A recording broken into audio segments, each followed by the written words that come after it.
అమావాస నాడు ఆకాశములో నిండు సందామామ కనిపిస్తదమ్మా.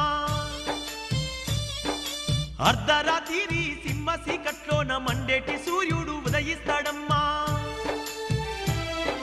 సర్వజాతులు సంకరమయ్యి శంకరులే సామ్రాటులైతారమ్మా. మునుముందు జరిగే వింతల్లి గనవమ్మ, నేను చెప్పేవన్నీ జరిగి తీరుతాయమ్మా.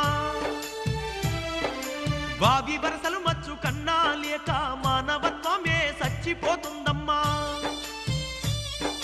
పగలేమో అన్నా చెల్లెళ్ళు అనుకుంటూ రాత్రుళ్ళు రతులల్ల మునిగిపోతారమ్మా.